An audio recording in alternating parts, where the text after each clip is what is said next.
Alwal Shri Chaitanya techno స్కూల్లో ప్రభుత్వ నిబంధనలకు విరుద్ధంగా బుక్స్ అమ్ముతున్నారని విద్యార్థుల తల్లిదండ్రులు ఆవేదన వ్యక్తం చేస్తున్నారు. ఈ సంవత్సరం అకాడమిక్ ఇయర్ కాకముందే బుక్స్ కొనుక్కోవాలంటూ తల్లిదండ్రులకు కాల్స్ చేస్తున్నారని, ఆ బుక్స్ ఫీజు కూడా 17,000 రూపాయలు కట్టాలని, దేనితో మీ అడ్మిషన్ క్యాన్సిల్ చేస్తామని తెలపడంతో విద్యార్థులు తల్లిదండ్రులు ఆవేదన వ్యక్తం చేస్తున్నారు.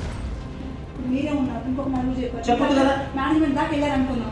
చెప్పదు కదా ప్రిన్సిపల్ ఇగో ఇట్లా పేరెంట్ కి ఇట్లా ఓల్డ్ బుక్స్ వాడాలంటే తన రెప్యుటేషన్ ఏం కావాలి చెప్పండి. తన రెప్యుటేషన్ చూసుకుంటారా మేడం? పిల్లల భవిష్యత్తు చూసుకుంటారా?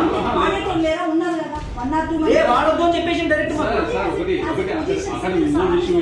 పొజిషన్ అంటే బిజినెస్ చేయొద్దు madam. You don't do business in the school. It is not your say madam. ఎక్కడ సర్వీస్ మేడం? ఈ నుంచి మీరు సికింద్రాబాద్ తీసుకుపోతే 2,000 రూపాయలు తీసుకుంటారు మీరు పిల్లలకు. అది బిజినెస్ కాకపోతే ఏంటది? మరి ఎంత తీసుకున్నారు మనం? మీరు ట్రిప్ అని చెప్పి ఎంత తీసుకున్నారు ఒక్కొక్కరు? మన ట్రిప్ మొన్న స్పోర్ట్స్ మేడం, స్పోర్ట్స్ కి ఎవరైనా 1,000 రూపాయలు తీసుకున్నారు.